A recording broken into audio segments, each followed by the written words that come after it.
Bienvenue à cette première table ronde du LTA Digital Forum consacrée au rôle des institutions financières dans l'essor de l'économie numérique africaine.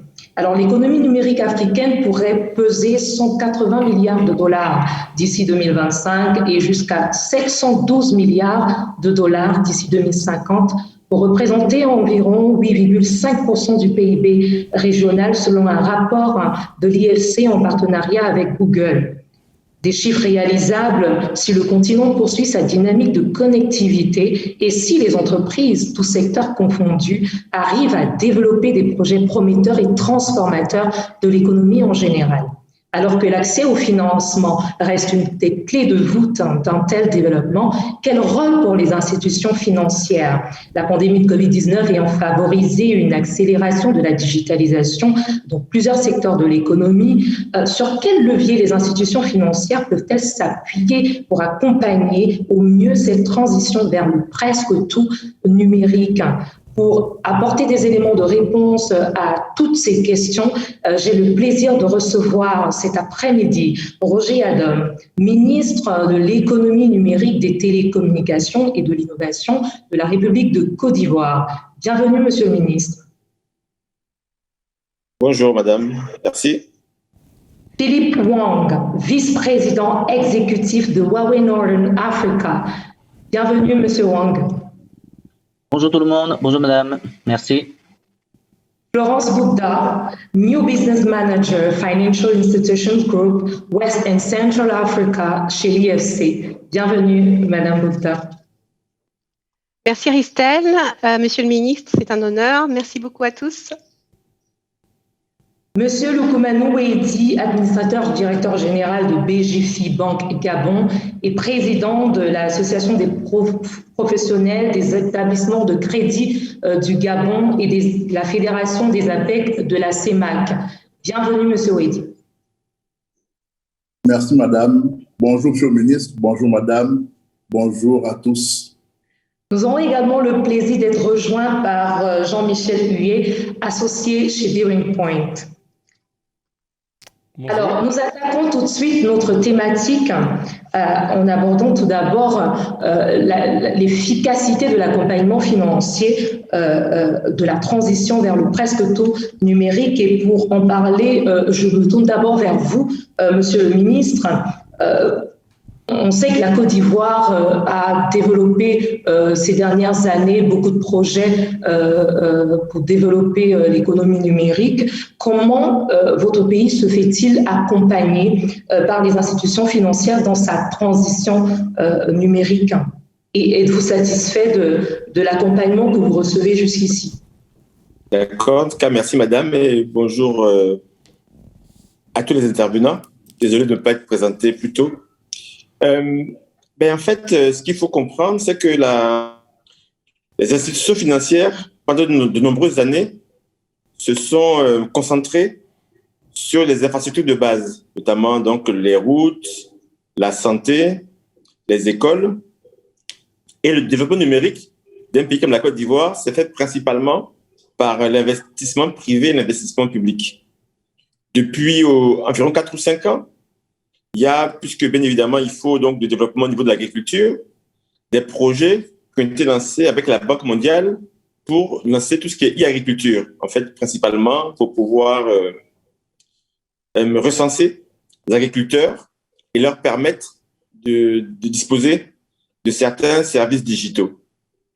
Et je pense qu'avec l'avènement malheureux de cette pandémie mondiale, de la COVID-19, les institutions financières se sont demandé, mais tiens, est-ce que les pays africains, des pays qui ont une économie fragile, vont pouvoir tenir à cause des effets de cette pandémie?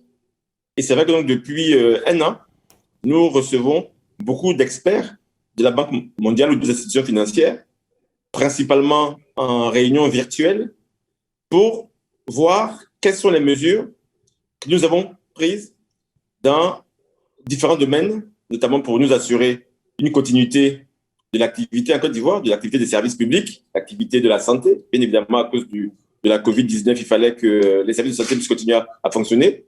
Et puis aussi au niveau des domaines comme la sécurité, l'éducation, l'agriculture, et se sont intéressés aussi plus pas à l'inclusion financière, mais à l'inclusion numérique.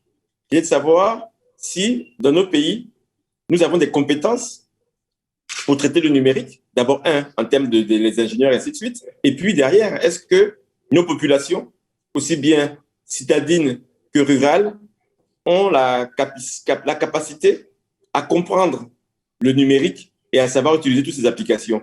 Donc voilà, donc depuis vraiment un an, on sent vraiment un intérêt des institutions financières pour nos pays et de savoir quels sont les investissements que nous prévoyons dans ce domaine-là et puis quel est notre niveau de maturité. Et donc, on a donc différentes enquêtes auxquelles nous répondons quotidiennement pour voir quel est le niveau de maturité de notre économie sur ce domaine-là. Est-ce que vous pouvez dire un mot aussi sur comment le gouvernement entretient la dynamique entrepreneuriale dans le domaine du numérique? Oui, c'est vrai que ce domaine est clé. Donc, il y a beaucoup de pays, comme j'ai vu dernièrement, la Tunisie, le Sénégal, qui ont pu développer ce qu'on appelle, qui ont pu rédiger ou faire valider un Startup Act. Et en Côte d'Ivoire, comme dans d'autres pays africains, vraiment l'environnement des affaires pour nous est très important.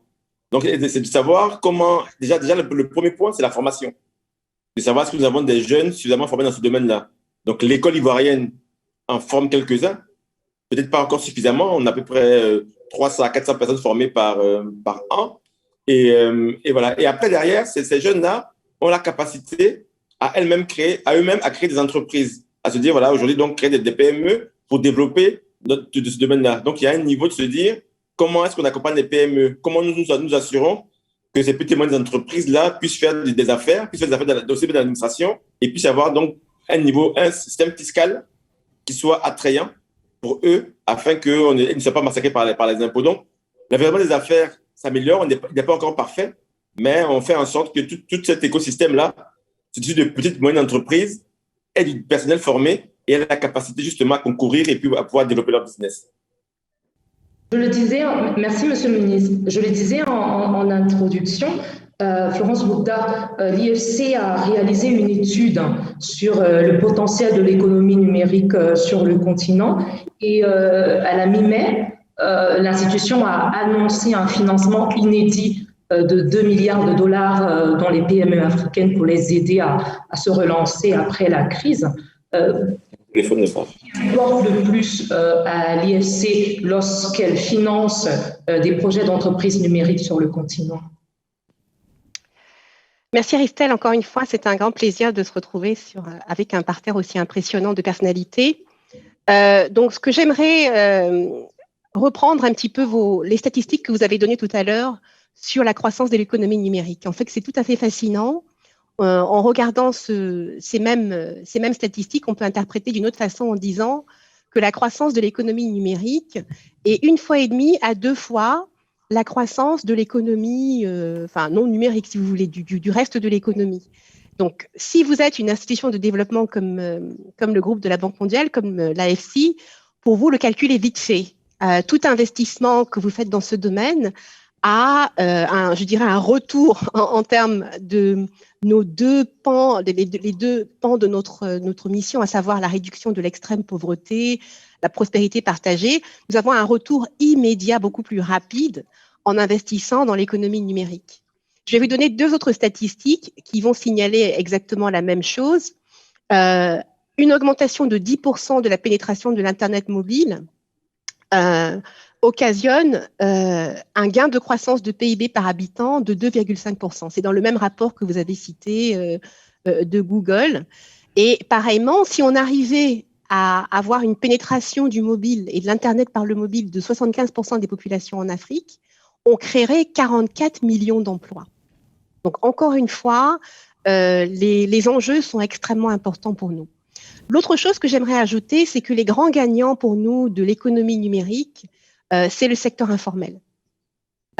Donc, la formalisation de l'économie, de certains acteurs de l'économie que sont particulièrement les PME, les petites PME, par une plus grande traçabilité des échanges qu'elles ont entre elles ou qu'elles ont avec le secteur formel, puisque le cash ou les espèces vont prendre, bien que continuant à être prépondérants, vont prendre vont être remplacés au fur et à mesure par le digital, cette formalisation va permettre à une croissance de l'économie qui va également bénéficier nos activités.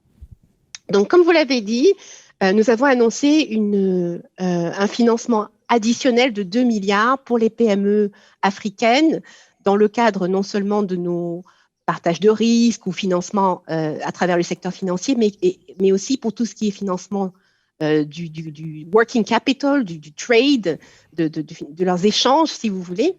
C'est très important pour nous qu'à travers les canaux du digital, nous continuons à créer, à augmenter le nombre d'utilisateurs, à augmenter le nombre de transactions dans le digital et le nombre, je dirais, de comptes, particulièrement dans le secteur financier, qui sont ouverts aux acteurs économiques du numérique. Merci. Merci beaucoup. Je retiens plusieurs points intéressants énoncés, dont l'accélération de croissance, ou disons la croissance de l'économie numérique est beaucoup plus rapide que l'économie en général, qui est donc une opportunité à la fois pour les institutions financières que pour les économies africaines, les entreprises, etc. Monsieur Wang, alors, vous l'avez déjà dit à plusieurs reprises, bonjour, notamment dans des tribunes signées, vous soutenez que le financement de l'économie numérique en Afrique est essentiel, je cite, pour mener la 4e révolution industrielle. Et vous estimez que ce secteur est déterminant dans les relations futures du continent avec les autres régions du monde. Alors, quel est le regard du groupe Huawei sur la mobilisation de l'investissement autour de la transition numérique dans le contexte de crise de Covid, post-Covid? Oui. Bonjour, merci bien.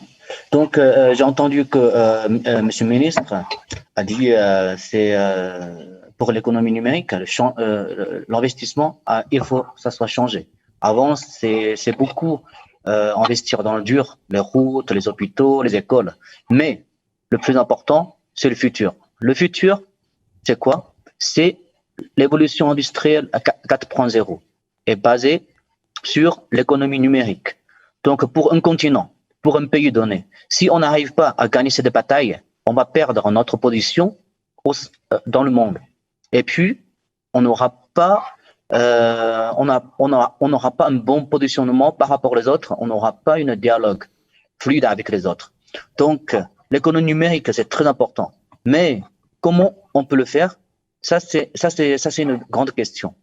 Et en Afrique, comme l'ensemble du monde, a été touché par la pandémie du Covid-19. Et on a connu un impact sur la croissance économique. Mais cette crise a été rappelé également les opportunités du numérique pour préparer la 4e révolution industrielle, la révolution digitale est essentielle pour relancer les économies africaines, comme indiqué par Madame. C'est l'économie numérique, c'est l'outil le plus efficace pour relancer l'économie.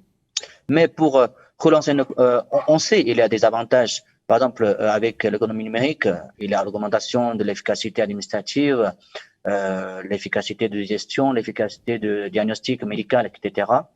Et l'augmentation de l'efficacité de la réduction des coûts liés à la mise en place de télétravail, réunions à distance et l'éducation en ligne. Tout ça. Mais pour bénéficier de tous ces avantages, pour créer plus d'emplois, qu'est-ce qu'il faut faire? Donc, c'est ce que je vois, c'est toutes les parties prenantes dans cet écosystème-là, on a déjà une conscience. Par exemple, pour les États, les gouvernements, ils ont déjà beaucoup focusé au niveau législation pour avoir des lois sans discrimination, des conditions plus souples pour les investisseurs techniques et financiers. Donc ça, c'est très bien. Et deuxièmement, c'est les gouvernements, comme mentionné par Monsieur le ministre, c'est avant dans ce secteur, l'économie digitale, numérique, c'est investir par les acteurs privés, comme les opérateurs, comme les géants high-tech, ou par les États, par les fonds publics. Ouais.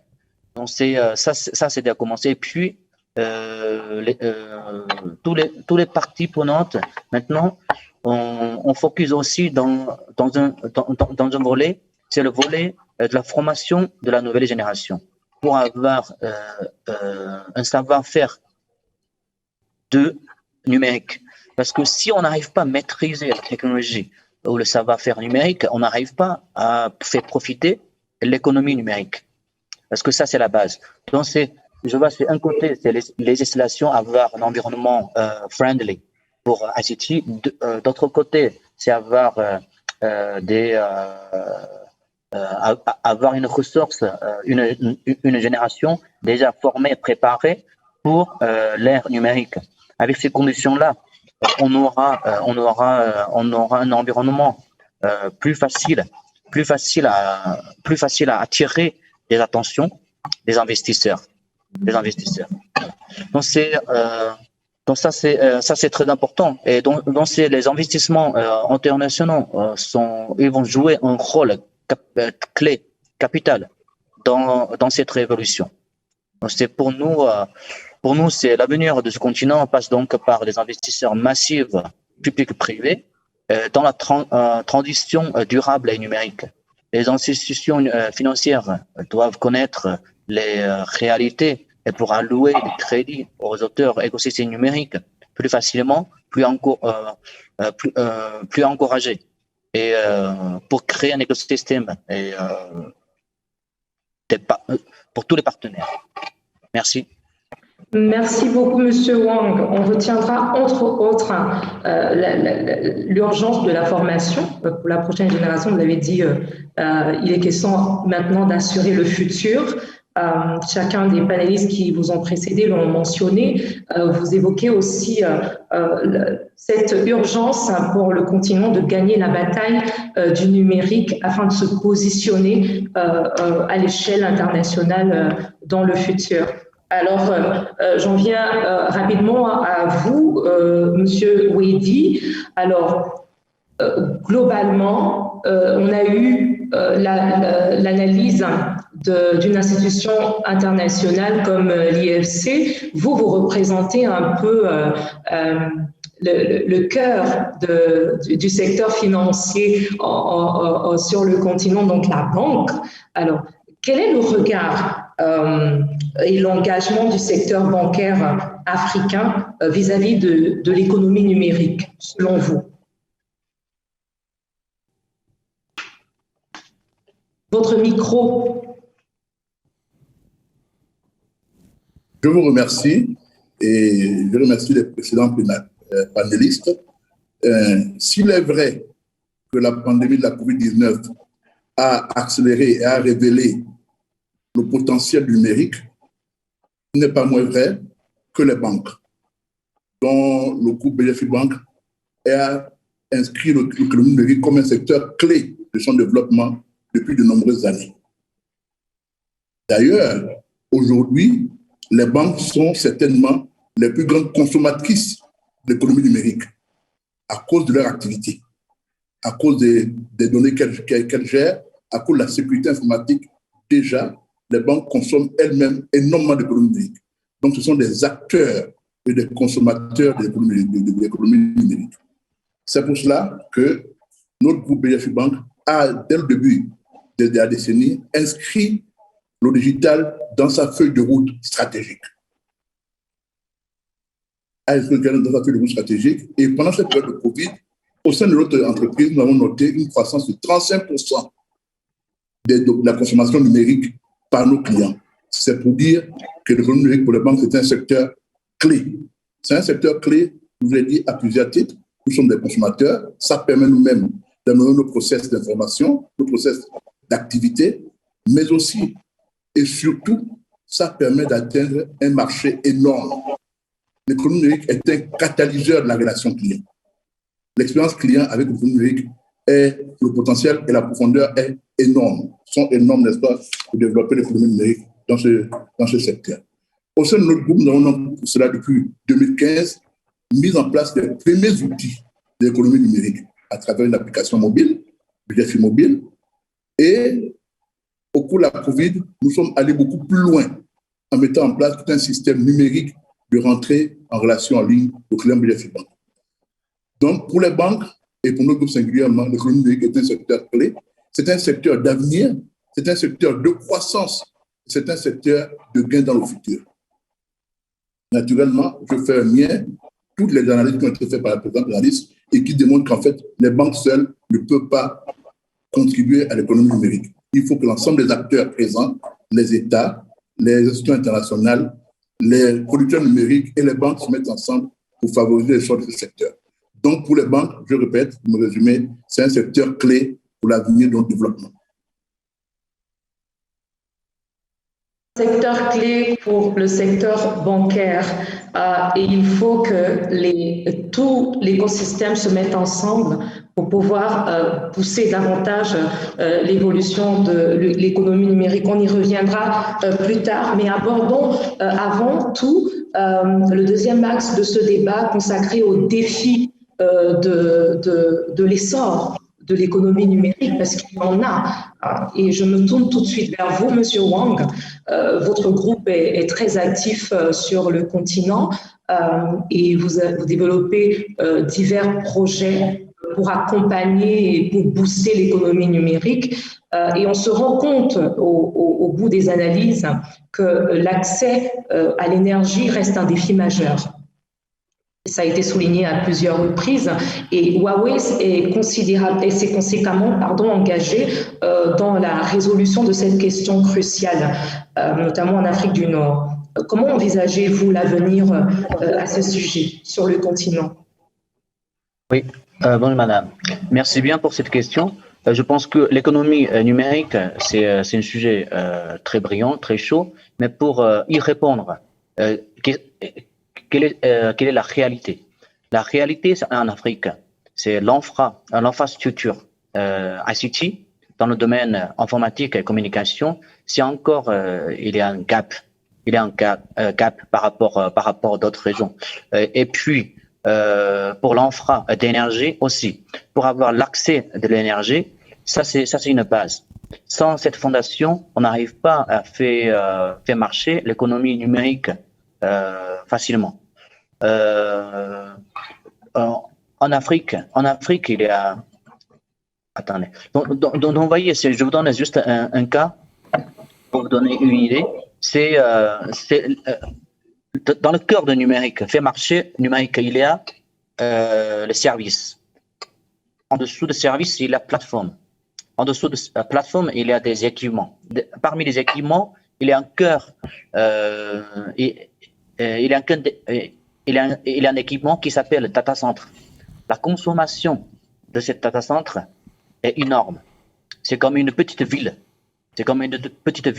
Donc, un côté, on a une manque d'électricité dans ce continent. L'autre côté, si on va faire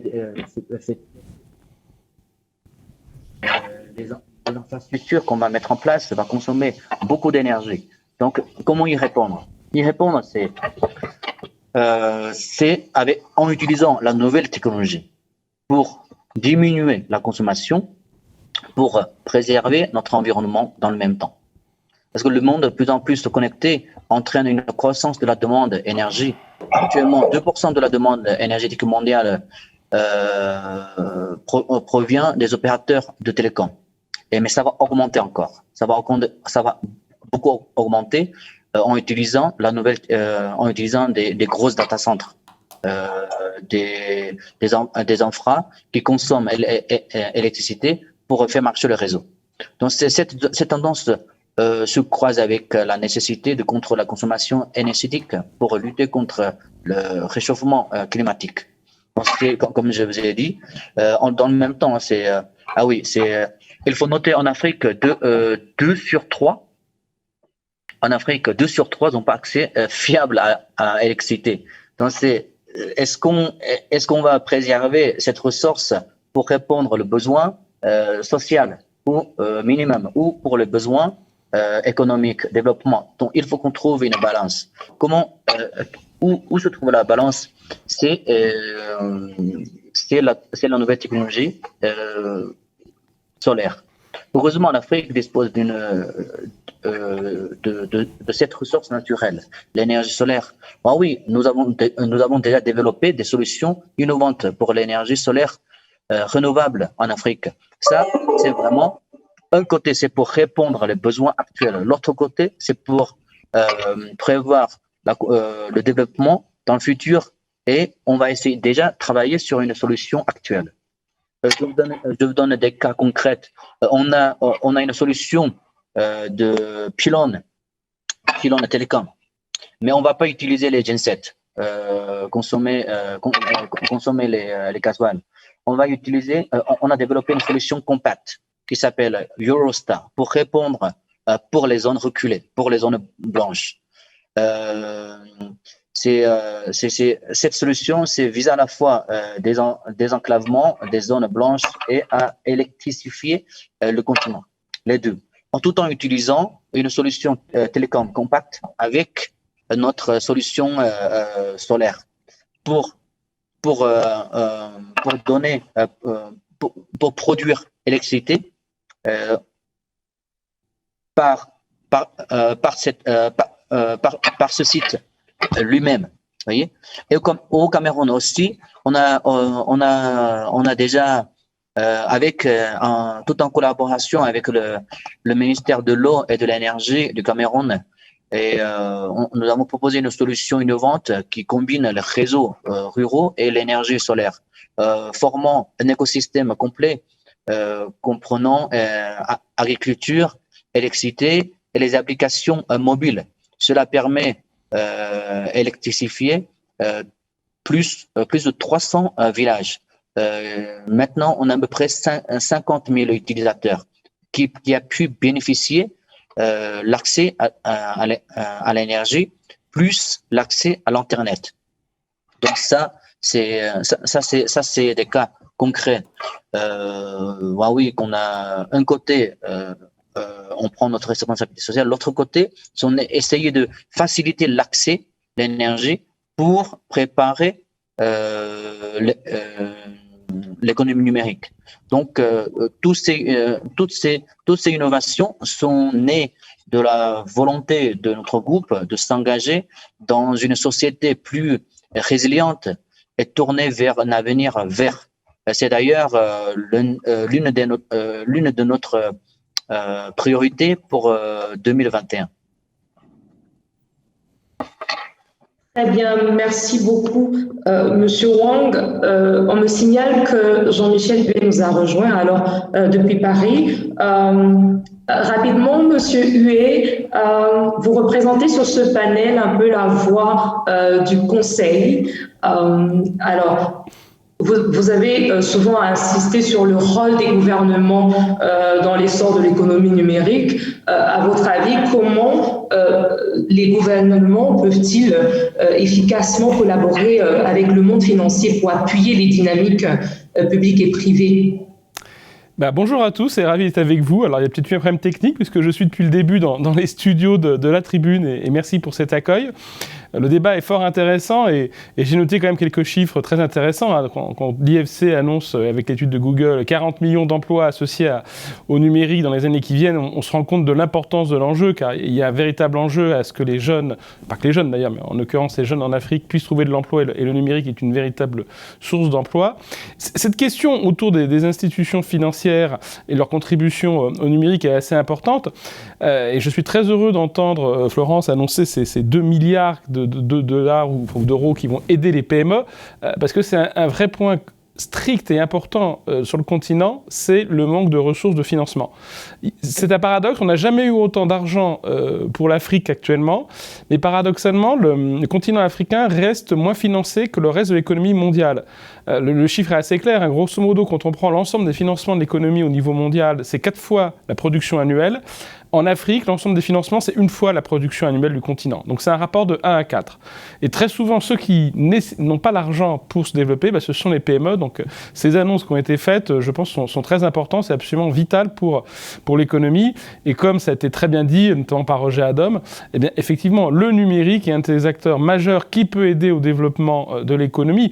Et j'ai même envie de dire au-delà de l'économie. C'est aussi un enjeu social, sociétal. Via le numérique, ça permet aussi l'inclusion financière. Et on sait à quel point c'est important pour l'inclusion économique plus large des femmes, par exemple.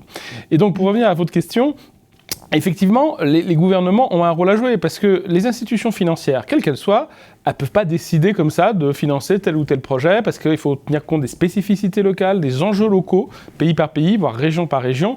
Et donc, les gouvernements ont un rôle absolument essentiel. C'est à eux aussi, d'une part, d'avoir la maturité pour dire ce dont ils ont vraiment besoin, ce dont leur population a besoin, et après, de solliciter des institutions financières, alors soit en direct, donc là, c'est tous les prêts, les subventions qui peuvent exister, soit en indirect, en demandant à des industriels de monter des partenariats publics-privés, mais à un moment donné, il faut bien qu'il y ait un financement. Et c'est là que les gouvernements ont un rôle à jouer. Et leur rôle, c'est véritablement d'être cet aiguillon qui est de dire, en tant que gouvernement, on a une responsabilité, c'est celle d'aider nos concitoyens dans chaque pays et de faire les bonnes orientations. Est-ce que c'est sur le numérique et la santé? Est-ce que c'est sur l'éducation et le numérique? Est-ce que c'est sur l'identité numérique? Il y a beaucoup de sujets qui sont concernés. J'ai envie de dire, tous sont très importants, mais chaque pays, et puis c'est aussi la responsabilité d'un gouvernement, c'est de donner cette feuille de route et de dire, selon les urgences, selon le niveau de maturité du pays, il est très inégal d'un pays à l'autre, et c'est normal, c'est pareil en Europe, c'est pareil en Amérique, les priorités, pour des raisons sociales, sanitaires, sociétales, économiques, sont à tel endroit, à tel endroit. Et c'est cette feuille de route et c'est cette impulsion que doit donner le gouvernement. Et après, c'est très souvent eux qui sont les interlocuteurs premiers, en indirect ou en direct, des institutions financières pour aller chercher ces financements. Et je pense qu'il est important, c'est aussi les gouvernements qui ont cette intelligence d'associer autour de la table, au-delà des institutions financières, aussi les bons acteurs économiques. Alors ça peut être des entreprises qui apportent des compétences, des technologies, des savoir-faire, et puis elles peuvent venir d'Europe, d'Asie ou d'Amérique, bien entendu, mais également aussi les acteurs, je dirais, locaux. Parce qu'il y a quand même un terreau d'entreprises, donc de PME, voire de start-up en Afrique qui se développent, et c'est aussi ces gens-là qu'il faut aller chercher. Ce qui est assez frappant depuis une dizaine d'années en Afrique, et c'était pas vrai il y a 20 ans, mais ça c'est tous les sorts, notamment des télécoms qui l'illustrent, eh bien c'est qu'il y a un véritable terreau aujourd'hui de start-up en Afrique. Les levées de fonds n'ont jamais été aussi importantes en Afrique que l'année dernière. Et encore une fois, ça reste le continent où il y a moins de levées de fonds. Donc on est sur une dynamique, mais cette dynamique peut encore croître.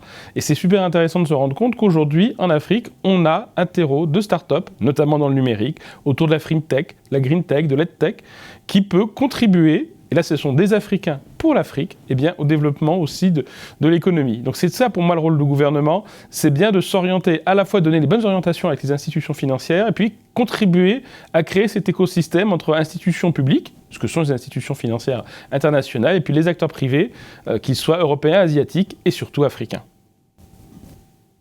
Excellent, merci beaucoup, Monsieur Huet. Monsieur Adom aussi l'a souligné tout à l'heure par rapport à ce que la Côte d'Ivoire essaie de mettre en place pour favoriser un écosystème entrepreneurial dans le domaine du numérique. Rapidement encore, Monsieur Huet, sur la question des défis liés à l'essor de l'économie numérique, avant qu'on ne passe à autre chose. Comment analysez-vous le contexte instauré par la crise actuelle autour du secteur et sa contribution à l'économie globale africaine? Chacun des panélistes a énoncé un peu les défis majeurs. On a beaucoup parlé d'énergie. Comment analysez-vous ce contexte? Très clairement, la question énergétique que plusieurs d'entre vous, dont Philippe Wang, ont évoquée, c'est une vraie question clé, parce que le numérique nécessite de l'énergie. Alors après, on pourra dire l'intérêt des objets peut être sur des débits plus petits, sur des générations peu consommatrices d'énergie, mais tout le reste, la blockchain, la big data, la diffusion de contenu, de vidéos, les services numériques, eh bien oui, ça nécessite de l'énergie, et malheureusement, on sait que l'énergie, notamment l'électricité, est souvent une denrée rare sur le continent. Et après, avec une logique presque de double punition, c'est qu'elle est très rare en zone rurale, c'est aussi là où habitent les gens les plus pauvres, et généralement c'est là où l'électricité, par exemple, est la plus chère. Donc double peine. Donc il y a un véritable enjeu autour de l'énergie, ça c'est absolument indéniable. Après, quand on regarde les grands enjeux au-delà de cette question de l'énergie autour du numérique, pour moi il y en a deux autres à citer. Un, c'est la question de la formation, ça a été dit par certains des interlocuteurs précédents, parce qu'il faut à la fois former le citoyen, utilisateur, client, usager au numérique, et puis il faut aussi des compétences au niveau local en numérique. Ça peut être des coding schools, donc tout ce qui est codage, mais il faut aussi des techniciens, voire des ingénieurs pour maintenir par exemple les data centers dont parlait Philippe Wang. On a besoin de compétences, donc il y a tout un enjeu autour de la formation et l'éducation au numérique. Et puis l'autre question, et je pense assez importante, c'est tout ce qui tourne autour de l'identité numérique. C'est-à-dire que c'est quelque chose qu'on perçoit peut-être moins d'Europe. Aujourd'hui, beaucoup de pays africains ont une difficulté à connaître assez finement l'identité de leurs citoyens. Les états civils ne sont pas forcément tous au bon niveau. Alors ça progresse. Et il y a le phénomène de leapfrog, où parfois ça progresse plus que dans les pays développés, avec aujourd'hui des états civils qui peuvent être biométriques, digitalisés. Mais derrière ça, c'est une vraie question, c'est la meilleure connaissance par les États, par les gouvernements, les administrations, de leurs citoyens. Et là, c'est un véritable enjeu. Moi, j'ai certains ministres de pays africains qui m'ont dit mon enjeu, c'est que dans 10 ans, ça ne soit pas les GAFA ou les GAFAM qui détiennent la meilleure connaissance des citoyens, mais il faut bien que ce soit l'État, parce qu'un des enjeux régaliens des États, et c'est une forme de souveraineté aussi, et pas que numérique, c'est la connaissance de ses citoyens. Et le numérique peut apporter pas mal d'aide, puisqu'encore une fois, quand on voit ce qui se développe autour des états civils biométriques, digitaux, aujourd'hui même avec de la blockchain en termes de sécurité, eh bien on se rend compte qu'il y a plein de choses qui peuvent être faites. Donc c'est pour moi, là, avec l'énergie et la formation, le troisième grand enjeu autour du numérique, c'est que les États maîtrisent bien l'identité numérique de leurs citoyens. Merci beaucoup. Monsieur le ministre, on évoque les défis liés à l'essor de l'économie numérique, on parle de formation, on parle d'identité numérique, on parle de déficit énergétique et on sait que la Côte d'Ivoire connaît récemment ce problème de déficit numérique. Comment cela affecte le développement de l'économie numérique dans votre pays et que pouvez-vous dire aussi sur la notion de formation et d'identité numérique. D'accord, en tout cas, merci madame. En tout cas, bonne arrivée à Jean-Michel Luet, que je connais depuis de nombreuses années. Mais c'est vrai que ces sujets-là sont des sujets qui sont très importants, que j'ai abordés avec lui en d'autres temps, même si je n'étais pas en position de gouvernement. Sur le point de la crise énergétique en Côte d'Ivoire, il faut savoir qu'elle est vraiment conjoncturelle. Elle est conjoncturelle. D'ailleurs, en ce qui s'est passé il y a un mois et ce qui se passe aujourd'hui, ce sont des améliorations. Et on a bon espoir que plus tard, mi-juillet, la situation soit vraiment la normale. Donc, c'est vrai qu'il y a eu quelques difficultés courant du mois de mai, mais l'organisation mise en place fait que l'impact sur les entreprises et sur les particuliers, aujourd'hui, est relativement maîtrisé. Bon. Maintenant, après, je suis d'accord que quand on va vers le numérique, si aujourd'hui, on a une Livebox, il n'y a plus d'électricité, on n'a pas d'internet à la maison. Donc, c'est vrai qu'il y a un impact. Mais aujourd'hui, vraiment, il n'y a pas d'impact. Donc, je pense que cette crise énergétique-là, qui est une crise de croissance, parce que l'activité économique en Côte d'Ivoire est en plein boom. Et je pense que sur 1 ou 2 mois, on a eu quelques incidents qui ont fait qu'on a eu des problèmes énergétiques et puis on a peut-être surcommuniqué. Mais il n'y a pas vraiment d'impact. Pas vraiment d'impact. C'est vrai qu'on a eu des problèmes de qualité de service au niveau des opérateurs mobiles. Bon, il faut dire que quand moi j'ai discuté avec les opérateurs mobiles, puisque donc en Côte d'Ivoire, c'est un réseau mobile de près de 40 millions d'utilisateurs pour 25 millions d'habitants, ce qui veut dire que notre taux d'équipement est très élevé. Ils nous ont dit, mais nous, on n'a pas forcément prévu de la sécurisation parce que l'énergie est tellement stable en Côte d'Ivoire par rapport à celle des autres pays qu'on s'est dit que le problème ne pouvait pas arriver.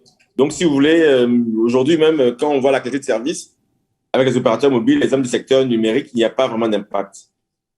Sur le point donc de l'identité numérique, ce point est clé et il est au cœur de toute digitalisation. À partir du moment où on décide de numériser, de digitaliser, la notion d'identité, aussi bien pour un individu et pour l'entreprise, devient clé et à la base de tout. Et donc, il y a beaucoup de problèmes, beaucoup de projets de digitalisation en Côte d'Ivoire. Et pas plus tard qu'hier, j'étais en réunion avec le Premier ministre, son Excellence Patrick Kachi, et avec le ministre de l'Intérieur et de la Sécurité, et on discutait vraiment de l'identité numérique. Et nous avons donc des projets en cours, et on a bon espoir que cette identité voit réellement le jour en Côte d'Ivoire dans le courant de l'année 2022. Mais on ne pourra jamais digitaliser, aucun pays au monde ne peut digitaliser et informatiser sans une identité numérique, parce qu'au final, c'est ce qui va garantir l'assurance que c'est vraiment la personne qui fait l'acte. Et puis aujourd'hui, avec les problèmes de terrorisme que nous pouvons avoir dans certains pays africains, il est important de savoir où se situent les gens, où se déplacent les gens. Donc, il y a le problème de l'identité numérique, il y a le problème de l'adressage des villes, qui est un point clé aussi. Donc, voilà, donc vraiment, l'identité numérique est vraiment au cœur de nos préoccupations.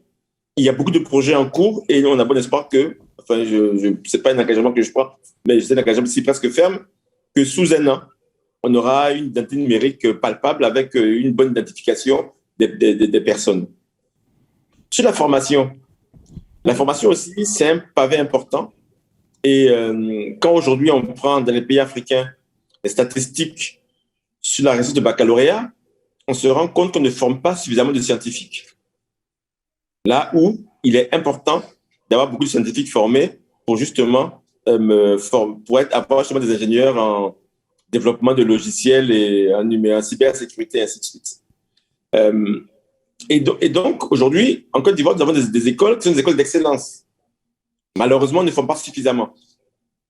Et pour avoir cet écosystème, comme je disais tout à l'heure, pour avoir il faut des compétences. Et nos ingénieurs, quand ils sont formés, ils sont excellents. Ils n'ont vraiment rien à envier aux ingénieurs des autres pays, mais c'est le nombre qui nous manque. Et on a vraiment pour ambition de pouvoir arriver à former plus de 1000 à 2000 personnes par an pour pouvoir justement répondre à la demande. Parce que quand on voit le développement de l'économie numérique, il suffit d'avoir un ordinateur ou d'avoir une tablette ou d'avoir un smartphone pour faire plein de choses avec. Et c'est vraiment notre ambition. C'est pas avec un investissement faible, abordable par tous, on peut développer des applications qui peuvent être utiles à tout le monde. Donc, la formation était vraiment un enjeu. Donc, vraiment de nos préoccupations. La formation de nos ingénieurs pour permettre de développer des applications digitalisées et aussi la formation, l'alphabétisation de la population pour pouvoir justement augmenter la pénétration de ces outils numériques et de faire en sorte que chacun puisse les utiliser, quel que soit son niveau de formation. Très bien, merci beaucoup, Monsieur le Ministre. Je me tourne vers vous, Florence Bouda. On voit que les besoins sont énormes et il n'y a pas que le secteur du numérique qui a des besoins. Alors, on observe en ce moment une sorte de pression financière due à la nécessaire mobilisation de ressources pour financer la relance, etc. À quel type de défis les institutions financières peuvent-elles être confrontées s'il fallait accentuer le soutien aux entreprises du numérique et au gouvernement dans leurs projets numériques? Tout à fait, non, merci beaucoup. Alors, au titre des institutions financières, peut-être que je vais commencer par des institutions financières comme nous. Et puis, par la suite, peut-être je parlerai un petit peu au titre de nos clients, puisque comme vous l'avez dit dans la présentation, je couvre en fait le secteur financier. Donc, je finance des intermédiaires financiers qui, eux aussi, financent l'économie. Donc, je pourrais dire quelques mots là-dessus et probablement entendre ce qu'en pense monsieur le directeur directeur général de la BGFI.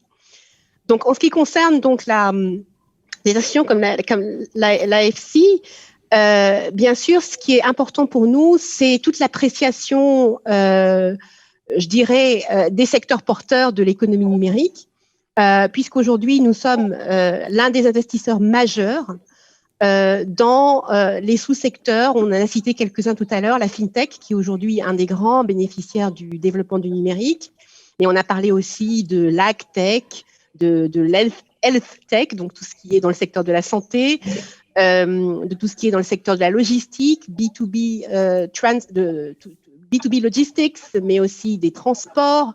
Tous ces secteurs-là sont portés aujourd'hui par le numérique et font partie des secteurs dans lesquels notre département d'investissement en disruptive technology intervient le plus souvent.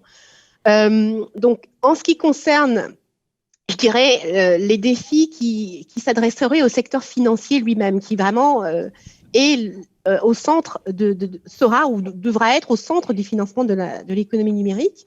Je vais dire beaucoup de choses qui ont déjà été dites, donc je vais faire attention à ne pas complètement répéter. C'est toute cette problématique, évidemment, de transformation digitale que doivent faire les banquiers ou les institutions financières elles-mêmes. Puisque pour servir le numérique, il faut aussi être numérique dans sa façon de fonctionner. On a un client exigeant qui est un client numérisé, qui est un client qui veut parfois des offres sur mesure, parce qu'il a accès, il a du choix, il a accès à des plateformes. Et donc, en tant qu'institution financière, on doit se mettre à jour pour le servir. C'est une économie qui va plus vite. Donc, il faut que les process aussi répondent. Enfin, vous savez, aujourd'hui, on ouvre un compte. Alors, pour certains, même je crois qu'il y en avait qui calculaient en moins de 5 minutes, ça y est, j'ai pu ouvrir un compte, grâce notamment à la résolution des problématiques d'identité numérique, etc. Donc oui, en tant qu'institution financière, on se doit de se transformer digitalement pour pouvoir mieux servir cette économie. Et c'est quelque chose que nous accompagnons véritablement à travers nos services de conseil dans le domaine. On a parlé de l'appréciation du risque. Aujourd'hui, il prend plusieurs formes, mais dans le cadre de l'économie numérique, un des risques, c'est la connaissance du client. Et encore une fois, ça a été dit par beaucoup, mais je répète, pour une institution financière, la connaissance du client, qui va passer par une identité numérique unique, va être à la fois un facteur protecteur pour l'institution financière, mais pour le client aussi, puisque il y a des risques de surendettement pour des clients qui, par ailleurs, voudraient bénéficier ou jouer sur plusieurs identités pour ouvrir plusieurs comptes, etc. Donc, pour la protection du consommateur, c'est important, pour la protection du client, d'avancer sur ces questions. J'ai parlé de l'environnement, enfin non, pas toute seule, beaucoup ont parlé de l'environnement réglementaire. Le secteur financier est un secteur, et l'un des secteurs les plus réglementés, je pense qu'après, il y a peut-être l'énergie, mais l'un des secteurs les plus réglementés de l'économie. Et donc, que la réglementation puisse accompagner l'essor de l'économie numérique est extrêmement important. Vous avez aujourd'hui l'essor d'un sous-secteur qui s'appelle RegTech. Donc, ce sont donc des entreprises qui aident les différents parties prenantes de l'économie numérique à comprendre, ou même mieux, à prendre avantage de la régulation, à travailler avec les banques centrales dans tout ce qui est sandbox, dans tout ce qui est accélérateur, etc. Donc, cet accompagnement, c'est un défi, mais c'est aussi une opportunité que saisissent un certain nombre de startups, comme ça a été mentionné tout à l'heure. Je finirai peut-être avec un point super important sur lequel nous aussi, nous positionnons pour accompagner nos clients du secteur financier, c'est les partenariats. J'ai parlé de la rapidité de l'économie numérique. C'est une économie numérique dans laquelle il est important de ne pas penser qu'on peut faire tout seul. Donc, les partenariats, ça va être important pour aller plus vite dans sa transformation, mais aussi dans le service aux clients. Vous avez aujourd'hui l'essor des plateformes qui ont vocation quelque part à fournir beaucoup de choses sur une même interface aux clients. Vous avez l'opportunité pour les banques et pour le secteur financier d'entrer en partenariat avec des fintechs pour pouvoir mieux servir le client ou le servir différemment, lui apporter des produits à valeur ajoutée. Donc, pour nous, ce sont des points critiques. Et encore une fois, notre département à AFC se positionne véritablement pour apporter ce soutien, non seulement un soutien financier, mais je répète, un soutien en termes de, si vous voulez, conduite du changement numérique pour le secteur financier. Merci. Très bien. Merci beaucoup. Monsieur Ouedi, rapidement, est-ce que les défis sont les mêmes pour les banques, notamment par rapport à la notion de risque?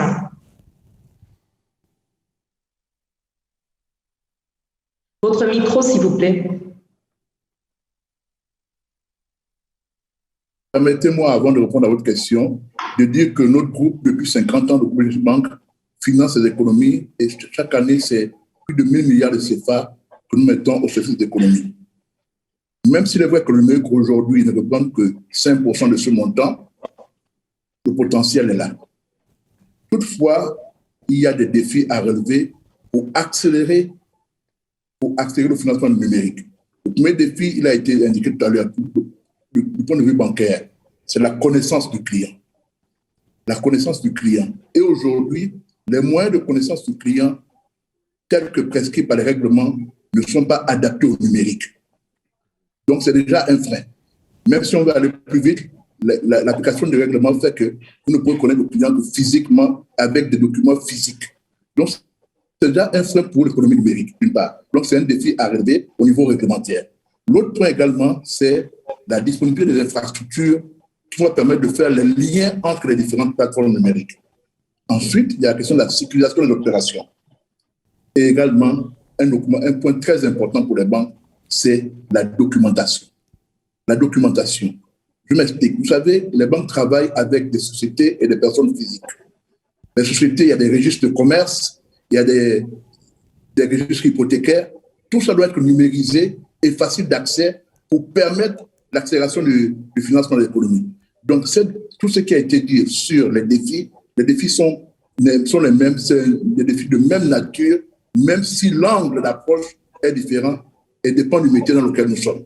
C'est le défi réglementaire, le défi de l'infrastructure, y compris l'énergie, et le défi des documents et de l'organisation de la vie documentaire et de ce qu'on appelle tout à l'heure l'identité numérique. C'est très important pour les banques d'identité numérique. Aujourd'hui, l'identité numérique n'est pas en phase avec la réglementation. Il faut donc une nécessaire évolution et agilité de la réglementation pour rattraper la vitesse de l'économie numérique. Donc, c'est un des freins au développement. Donc, les défis sont tout à fait les mêmes, mais c'est l'approche qui diffère selon l'angle d'approche qui diffère selon le métier dans lequel on se trouve. Très bien, merci beaucoup. Nous sommes pris par le temps. Alors, nous allons rapidement, en quelques petites minutes, je vais vous donner la parole, Jean-Michel Huet, pour évoquer un peu les priorités à définir pour un écosystème plus intégré autour de la cause numérique en Afrique, selon vous.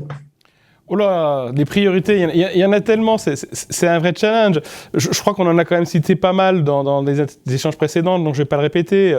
Mais effectivement, tous les sujets autour de la santé, de l'éducation sont parmi ces sujets absolument essentiels. L'inclusion financière en fait aussi partie. Et peut-être, pour rajouter 2 points, parce que je n'ai pas pu se développer, ça a déjà été évoqué par les autres, sur le rôle aussi de ces institutions financières. Très clairement, comme ça a été dit par une des précédentes intervenantes, le rôle de la réglementation est important, parce que si la réglementation est bonne, ça sécurisera aussi les différents acteurs économiques. Les acteurs économiques, mais pas que les banques, l'ensemble, quand vous réduisez les risques, quelque part, ils ont tendance à plus investir. Et puis par rapport aux institutions financières publiques, un des enjeux importants aussi, c'est peut-être qu'elles sachent être un peu plus agiles, elles aussi, parce que je pense qu'aujourd'hui, il y a beaucoup de besoins, beaucoup de moyens qui peuvent être mis sur le numérique. Parfois, les temps de traitement des dossiers, que ce soit des appels d'offres, des libérations de fonds, des décaissements, sont parfois très longs. Ce qui s'expliquait à une époque où on finançait des barrages et que c'était des projets de 10 ans, aujourd'hui, sur le numérique, c'est plus possible. Donc il y a peut-être aussi une vraie question pour les institutions financières à revoir et accélérer certaines de leurs procédures. Moi, j'invite à voir par exemple ce que fait la KfW allemande avec de la blockchain en Afrique. Il y a des choses qui se font au Burkina Faso, en Éthiopie, et qui permettent d'accélérer toute la procédure administrative des institutions financières, les avis d'objection, etc., jusqu'à la gestion des décaissements. C'est-à-dire que le numérique peut aussi aider les institutions financières à aller plus vite et à décaisser plus rapidement les différents montants qui ont été validés avant, bien sûr, avec les gouvernements. Et puis peut-être aussi un petit clin d'œil pour elles, s'ouvrir aussi dans leurs appels d'offres aux startups. Malheureusement, souvent, les conditions de marché définies par les règles alors de l'OCDE ou de l'ONU ou autres rendent compliqué pour ces institutions le fait de pouvoir passer des marchés avec des startups donc qui ont moins de 3 ans d'existence, moins de tant milliers d'euros de chiffre d'affaires. Et c'est parfois dommage de ne pas aussi aider ces acteurs dans les différentes solutions qui sont proposées. Voilà, j'irai pas plus loin parce que j'ai compris que le temps était limité. Exactement. Peut-être en quelques secondes, en 20 secondes, Monsieur Wang, peut-être un mot pour la fin. Ok. Bon, merci. En fait, j'ai encore beaucoup à dire, mais par contre, je vais juste souligner pour réussir la réussite du développement de l'économie numérique. Tout d'abord, il faut qu'on ait une confiance créée au niveau des législations plus souple, pas de discrimination. Deuxièmement, il faut qu'on utilise la nouvelle technologie pour l'efficacité. Pour l'efficacité, parce que je vous donne juste un cas concret. C'est les institutions financières sont là pour allouer les ressources en manière optimale, où l'économie est productive grâce à l'intelligence artificielle, le big data et le cloud qui traitent plus efficacement les informations financières. Les institutions financières sont capables d'allouer le capital en fonction des besoins et des opportunités. Elles sont capables d'effectuer le contrôle des risques financiers. Cela ramenait des bénéfices plus élevés dans le futur. Voilà. Donc, et puis, le dernier point, c'est il faut que toutes les parties prenantes dans cet écosystème-là qu'on a une même stratégie, qu'on partage, et puis il faut qu'on travaille main dans la main sur certains projets. Voilà, merci bien. Merci infiniment. Nous n'avons pas pu aborder tous les points que nous avions prévus à cause du temps qui nous est imparti. Je remercie infiniment à tous les panélistes. Monsieur le ministre, merci beaucoup d'avoir disposé de votre temps. Merci Madame Florence Bouda. Merci Monsieur Lukman Ouedi. Merci Monsieur Philippe Wong. Merci Jean-Michel Huet.